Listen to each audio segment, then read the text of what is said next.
l'énergie tierce du 10 au 17 décembre. Alors, tout d'abord, je remercie nos guides pour leur bienveillance et leur protection. Je les remercie également de me permettre de trouver les mots justes par rapport au plus grand nombre de personnes qui regardent cette guidance. Merci, merci, merci. Alors, la première chose dont je voulais vous parler avant que nous débutions par la guidance à proprement dit, c'est bien pourquoi la personne de votre cœur reste-t-elle avec une énergie tierce toxique? Comment comprendre mieux ce qu'il se passe dans sa vie, ce qu'il se passait dans sa vie, pour qu'il ou elle prenne de telles décisions, de rester ou d'être avec une énergie tierce toxique. Alors, je pense que pour vous expliquer, je vais vous raconter une petite histoire vraie d'un runner, donc celui qui vous évite. Et on va commencer par sa petite enfance. Le runner, qui est peut-être votre flamme jumelle ou votre âme sœur sacrée, dans sa petite enfance est déjà en présence d'une personne toxique dans sa vie. En général, c'est l'un des deux parents. Ici, on va dire que le papa est toxique. Le papa, il est plutôt, bien sûr, autoritaire. Il malmène son enfant psychologiquement et puis parfois même physiquement. Bien sûr, il malmène également sa conjointe, sa compagne. Et cette compagne est dans la peur. Voilà. Alors cet enfant, qu'est-ce qu'il va faire pour que son père l'accepte, pour que son père ne le rejette pas? Puisque, oui, je vous le rappelle, le runner a peur du rejet. Et puis de toute façon, les enfants aiment leurs parents, quoi que leurs parents leur fassent subir. Donc, notre petit runner va trouver des trucs et des astuces, va adopter des masques de la conformité pour être conforme à ce que son père attend de lui, sans pour autant y arriver, puisque le père, qui est une tierce toxique, l'enfant aura beau faire et tenter de ne pas éveiller le courroux du papa, ça ne fonctionnera pas. Il y aura toujours quelque chose qui fera que le papa va s'énerver par rapport à son enfant, qui peut être turbulent, qui fait du bruit, qui saute, qui crie, enfin voilà, comme tous les enfants qui sont en bonne santé. Donc déjà, là, on voit que notre runner est né dans une famille toxique. Et avec le temps, bien sûr, il s'habitue, il s'adapte. Et puis plus tard, dans sa vie d'adulte, il va rencontrer cette énergie tierce toxique. Et vous allez me dire, mais pourquoi il retourne dans le même schéma?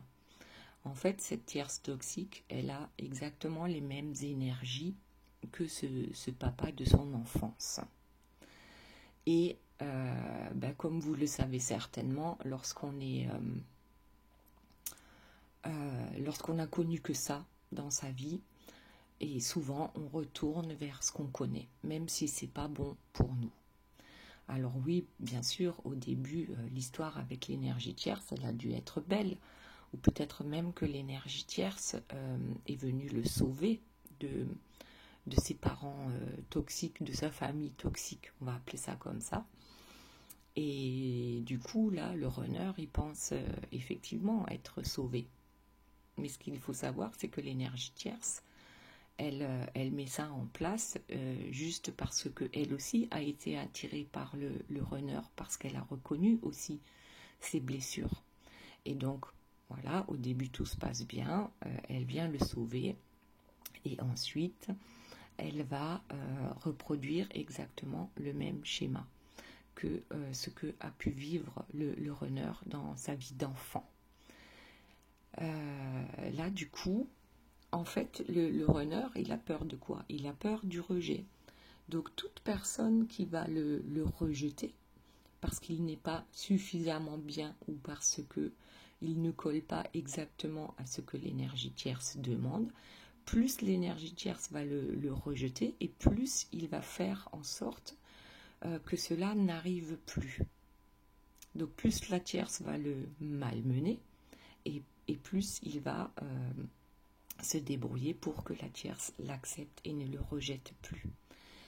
Et cette façon de fonctionner, c'est pas qu'avec l'énergie tierce, c'est pour toute personne qui le rejette, il va faire les yeux doux pour que cela n'arrive plus.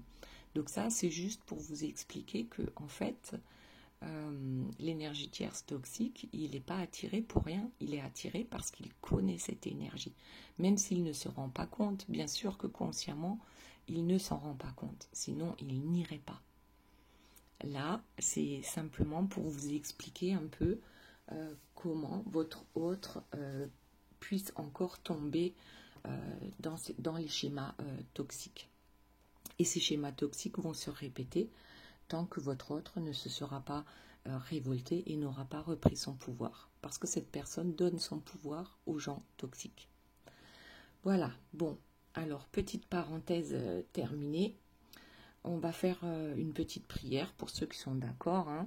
Je vous mettrai le timing en dessous de la vidéo. Comme ça, si vous ne voulez pas écouter le blabla avant la guidance, vous pouvez aller directement à la guidance concernant l'énergie tierce. Donc, je vais vous demander de prendre quelques inspirations, hein, d'inspirer à fond, de fermer les yeux et on commence tout de suite notre prière. Mon âme sœur, ma flamme jumelle est déjà là. Je ne la nomme pas, car elle se reconnaîtra.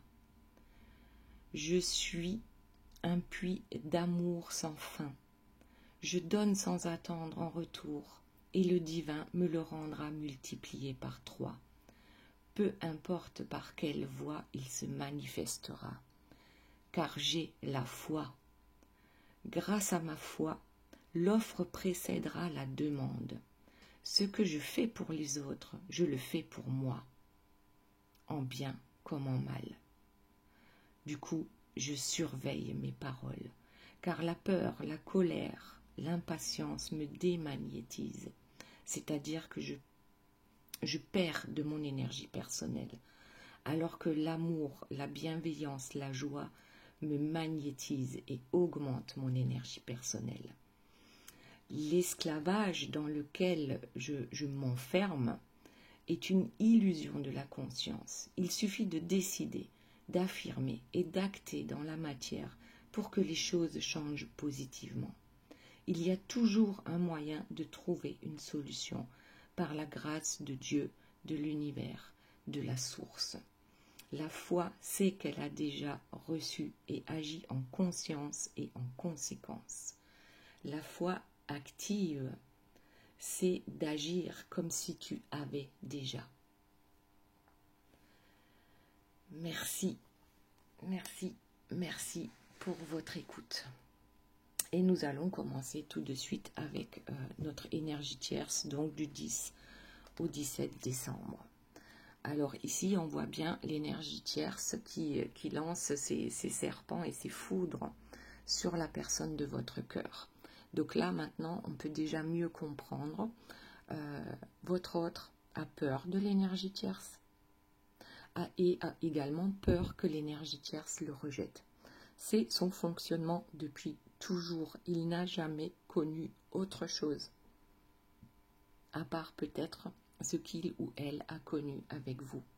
Mais ça veut dire qu'il faut remettre en question toute sa vie. Tout ce fonctionnement de sa vie.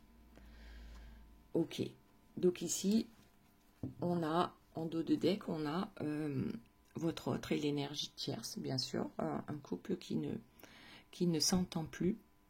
Mais il est important, je pense, pour eux, pour l'énergie tierce et pour votre autre, de garder une certaine harmonie face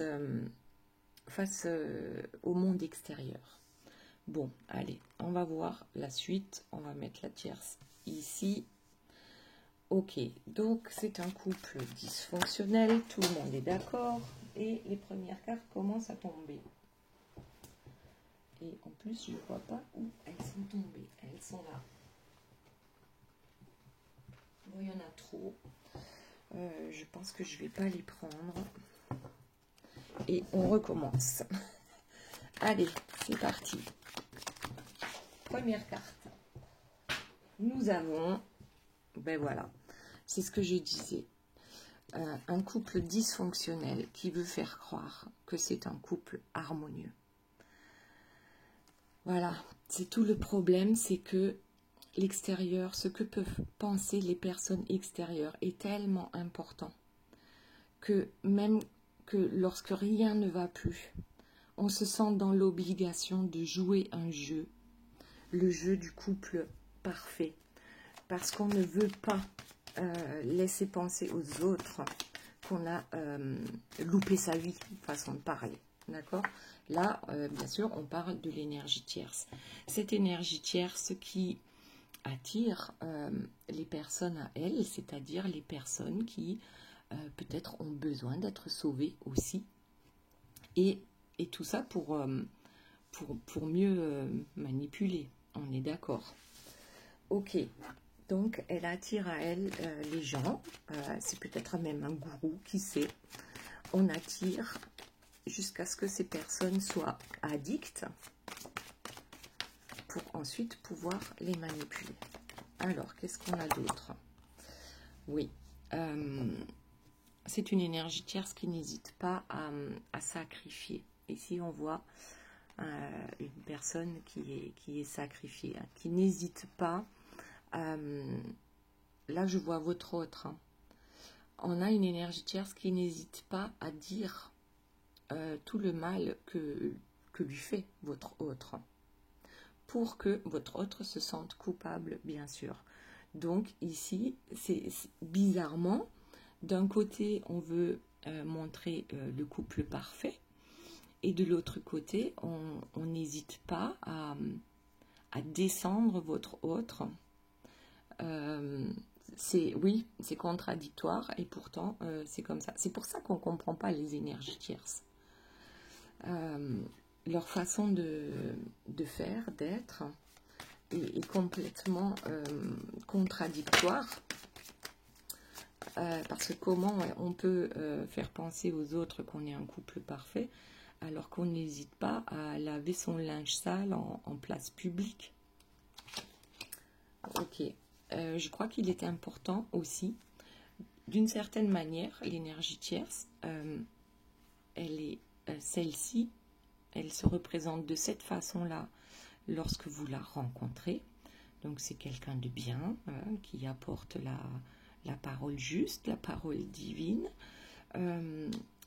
Ensuite, elle lave son linge sale en place publique, et ensuite elle a besoin de se flageller sans arrêt. C'est bizarre parce que je dirais presque que cette carte-là, c'est aussi votre autre, hein, se flagelle sans arrêt à rester justement dans un couple toxique. L'un comme l'autre se flagelle. Votre autre, je pense plutôt que c'est la punition de ne pas être parfait aux yeux de la tierce. Donc on se flagelle et on essaye de trouver ce qui pourrait bien amener à ce que l'énergie tierce ne soit plus en courroux, là, ne soit plus courroucée et ne le rejette plus.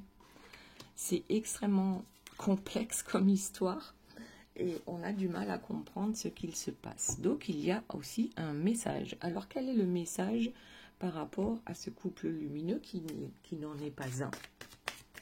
Quel est le message? Hop. Alors, ici, on a Donc déjà par rapport à la carte du dessous. Donc on a bien une énergie tierce hein, qui flatte, qui flirte, qui est extrêmement attirante. Mais moi, ce que je voulais savoir, c'est quoi le message? Alors, en dos de deck, nous avons ce couple qui n'arrive pas à se rejoindre. Alors, le couple parfait dans l'illusion, le message. Oui, d'accord. Le message, c'est que tant que tu ne nettoies pas, enfin tant que l'énergie tierce ne nettoie pas, ne se rend pas compte qu'elle est toxique pour elle-même, d'abord, et ensuite pour son couple, les choses ne pourront pas s'arranger. Donc là, c'est un cercle vicieux sans fin. Sans fin, parce que ni l'énergie tierce, ni la personne de votre cœur ne comprennent que c'est un couple toxique. Pour eux, c'est quelque chose de normal. C'est la normalité. Parce que je pense que tous les deux ont vécu ça dans leur enfance avec un parent, des parents, un couple toxique. Tout simplement, un des deux a forcément été toxique. Et on pense que c'est ça la vie. Que c'est normal dans un couple de se faire des coups bas, qu'il y ait des trahisons, que c'est normal de, je sais pas moi, de se faire injurier, en fait, le message ici, c'est que réellement, la tierce, c'est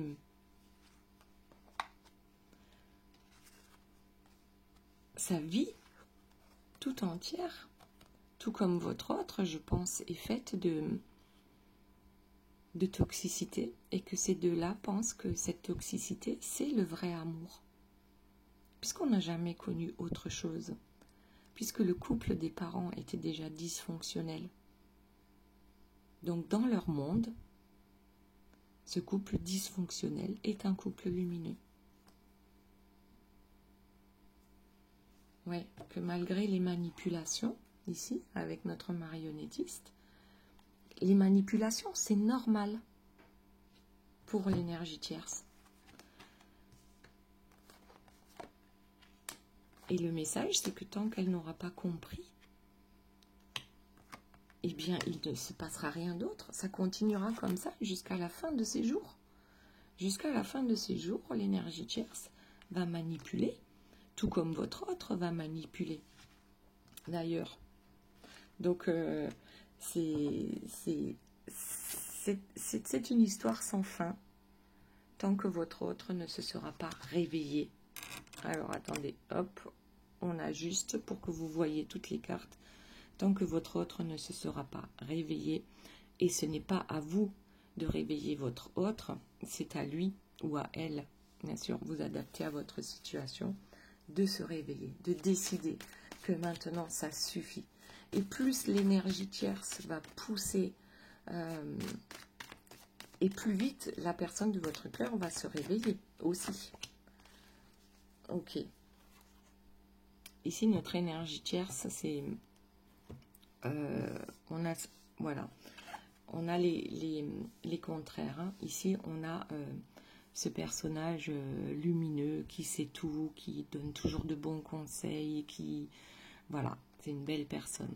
Et de l'autre côté, on a ce mage noir aussi qui sait tout, avec un crâne, vous voyez, à ses pieds. Elle diffuse sa lumière toxique, c'est bizarre. Elle diffuse sa lumière toxique. Et oui, parce que dans sa vie, de génération en génération, on fonctionne comme ça. Donc, c'est pas quelque chose qu'on va pouvoir changer en un claquement de doigts. On manipule les autres pour arriver à ses fins. Alors, on va laisser celui-ci, c'était la dernière carte.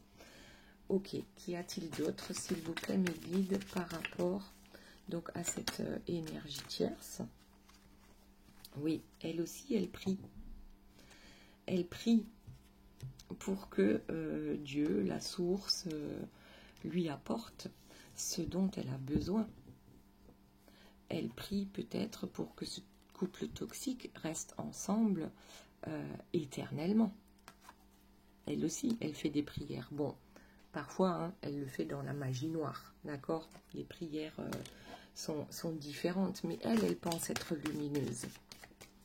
Et c'est ça le truc que nous n'arrivons pas à comprendre. C'est qu'elle pense que ce qu'elle fait, c'est bien. Alors ici, on a quelqu'un qui fait un saut quantique. C'est bizarre, avec le diable. Faire un saut quantique avec le diable, c'est mais quantique régressif alors. Notre énergie tierce pense clairement que l'énergie du diable va lui permettre de grandir, d'avancer. J'ai beaucoup de mal hein, à rester dans cette énergie parce que c'est une énergie de stress mais impressionnant. Ouais, elle pense bien qu'elle aussi va s'élever, elle pense réellement, sincèrement qu'elle est quelqu'un de bien et que l'abondance va venir à elle grâce à tout ce qu'elle fait dans sa vie de mal, hein, que nous voyons comme mal, mais qu'elle voit comme bien, qui va lui permettre justement cette abondance dans sa vie, qui va lui permettre de gravir les échelons de l'abondance.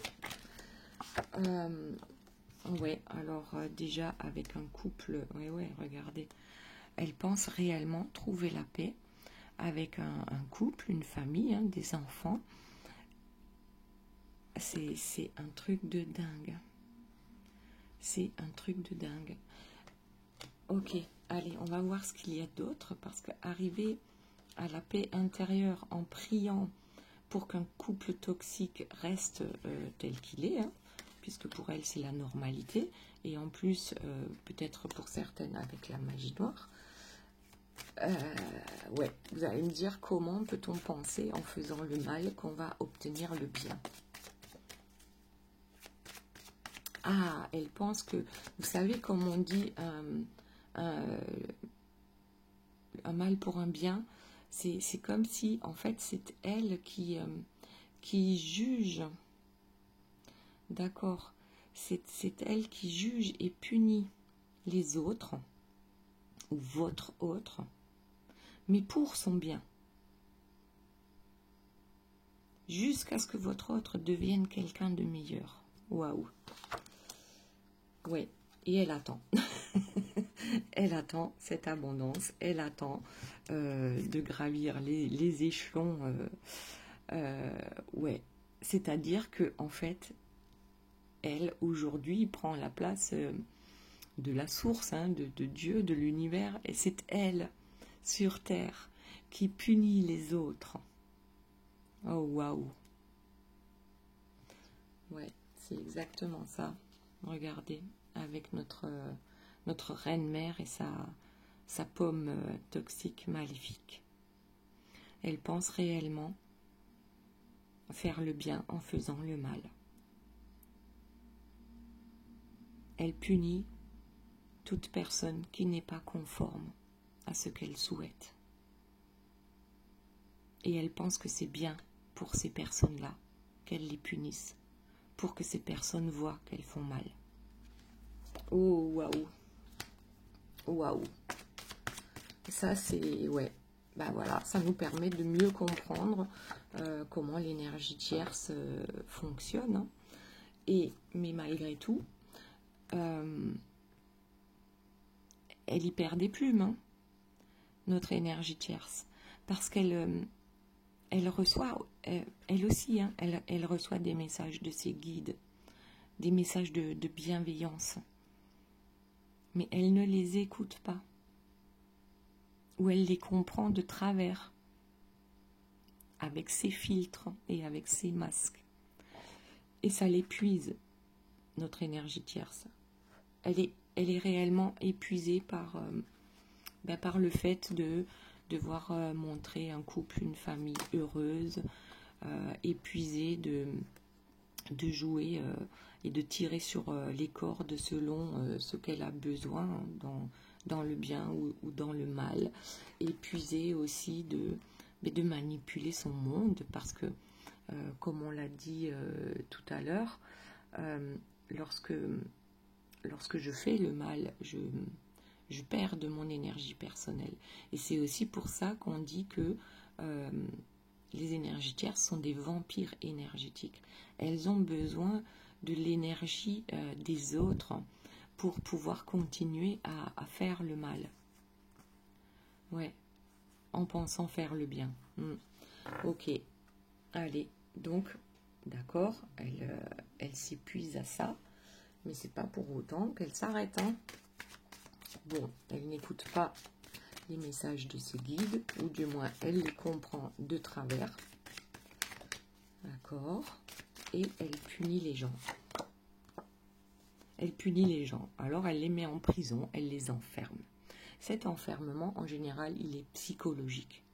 Alors, je ne suis pas psychologue, hein, pas du tout. Moi, je vous donne juste ma version, avec mes filtres, certainement aussi, de ce que je ressens.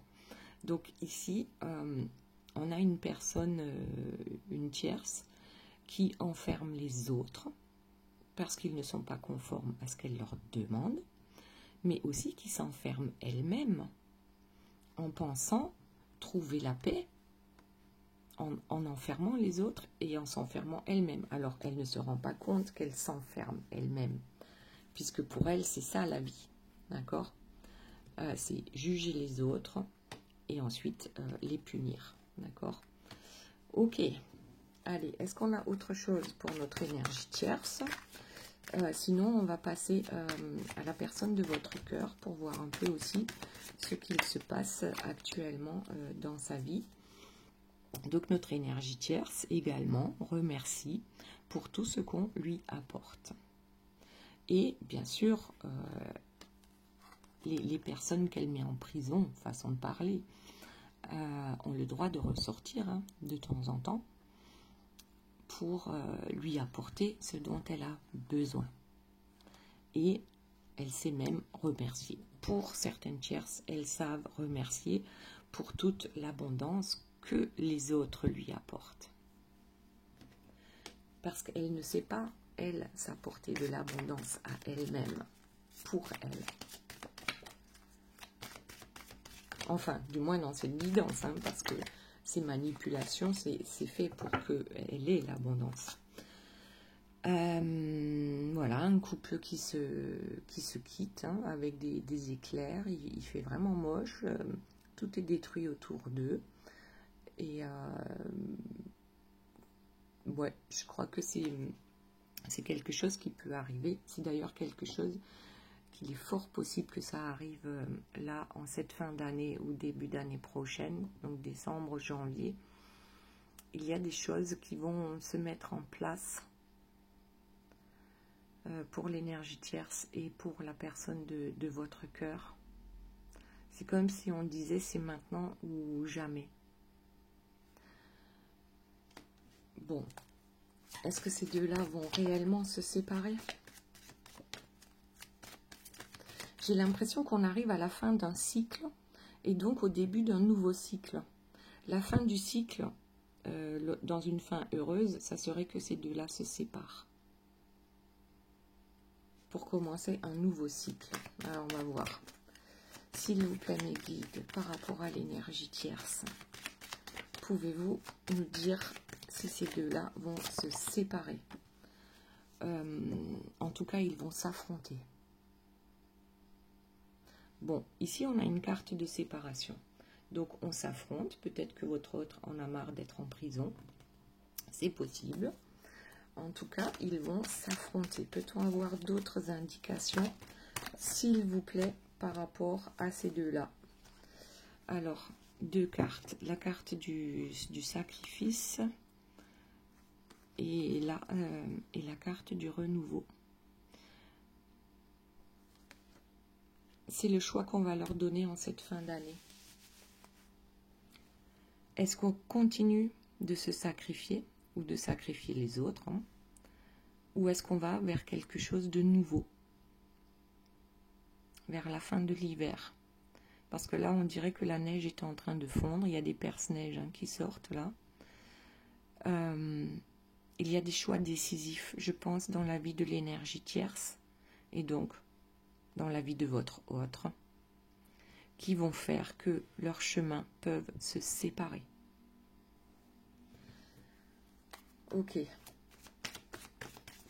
Allez, est-ce qu'il y a autre chose? Sinon, on passe à la personne de votre cœur. Le départ. Le départ. 2 fois le départ, ici. Ok.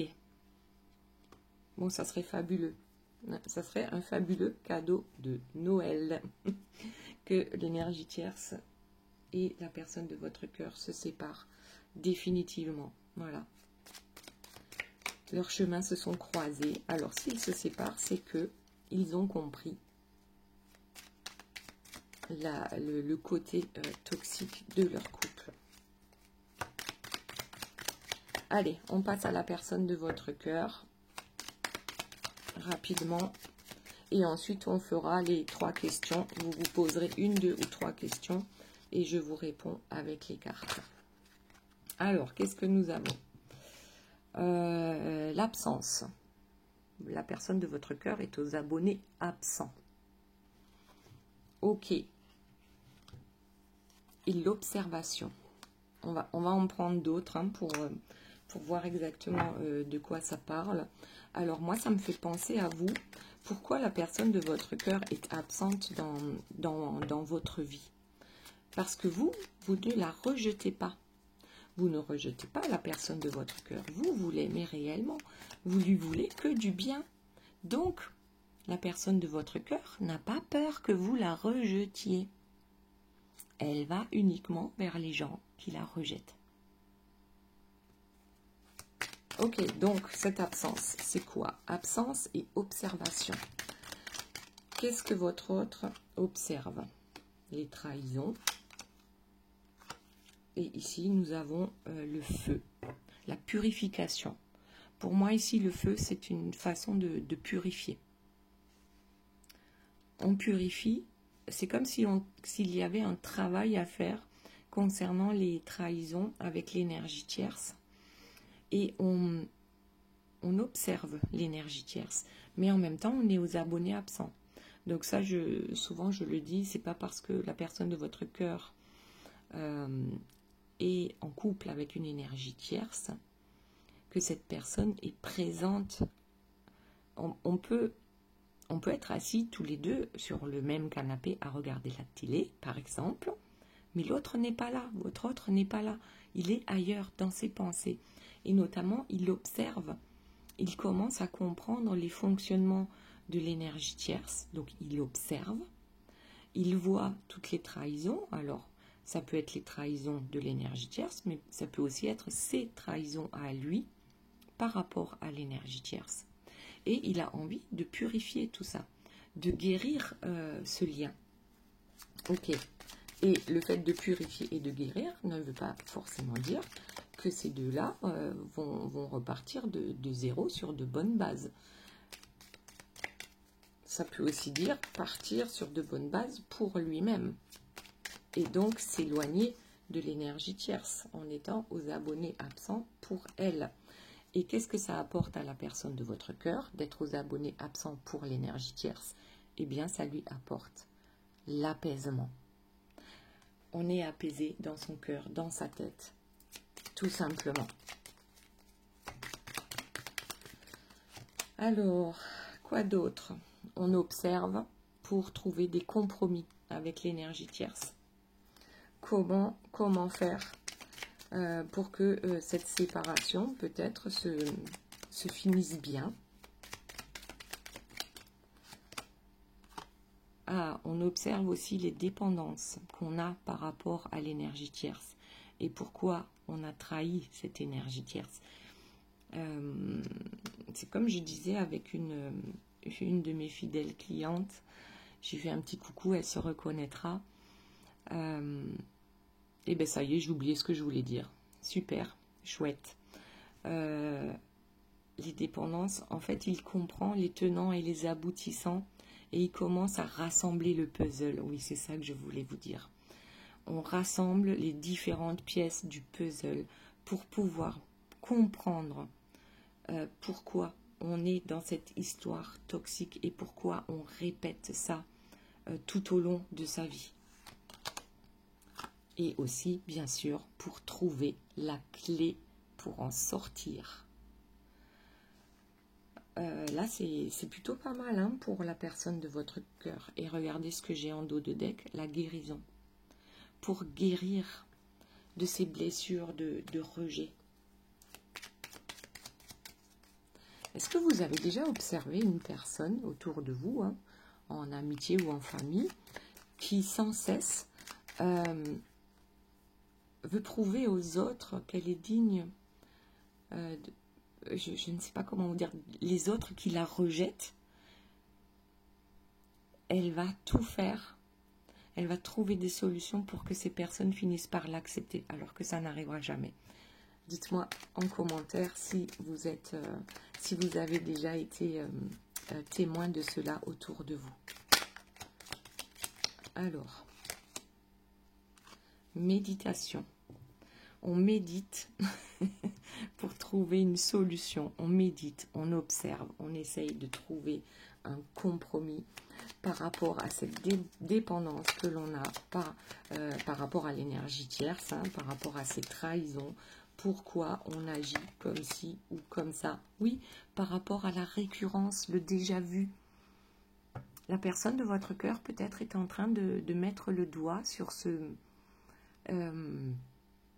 schéma toxique qu'elle répète dans sa vie et depuis son enfance.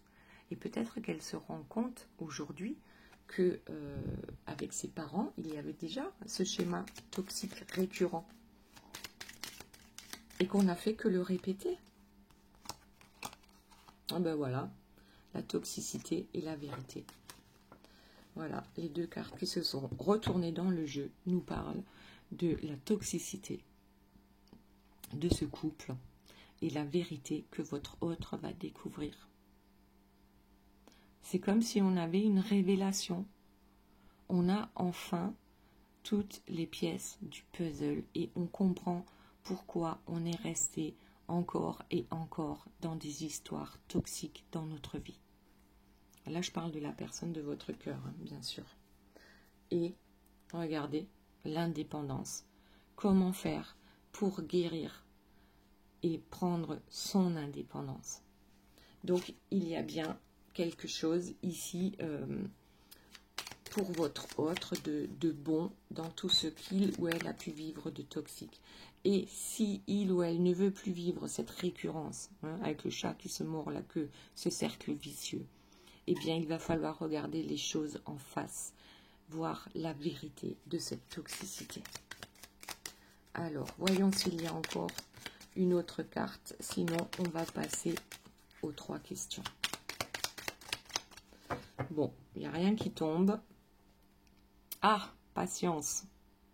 Bon. La patience est une vertu. Voilà ce que j'entends. Ok ? Donc, patience, parce qu'il y a une connexion qui est plus forte que tout. Alors, une connexion très forte avec l'énergie tierce, hein, puisque votre autre est dépendant affectif, a peur de ce rejet, mais il y a aussi une connexion très forte avec vous. Voilà. J'espère que cette guidance vous aura plu. On va passer, du coup, aux 3 questions. Posez-vous 1, 2 ou 3 questions et hop, hop, hop. Il y en a déjà une qui est tombée. Normalement, vous n'avez pas pu lire. Je vais en prendre une deuxième au hasard. Et la troisième, on va faire pareil au hasard. Voilà. Alors, vous êtes prêts? Question numéro 1. Le mois prochain, tu y verras plus clair. Celle-ci, on l'avait déjà dans la dernière guidance. Ensuite, question numéro 2. Oula, il y a baleine sous gravier dans ton histoire. Sois vigilant. Et question numéro 3. C'est ton moment. Fonce. Voilà les belles âmes, j'espère que cette guidance vous aura plu. Je vous fais de gros bisous, je vous aime très fort et je vous dis à très bientôt. Bye bye.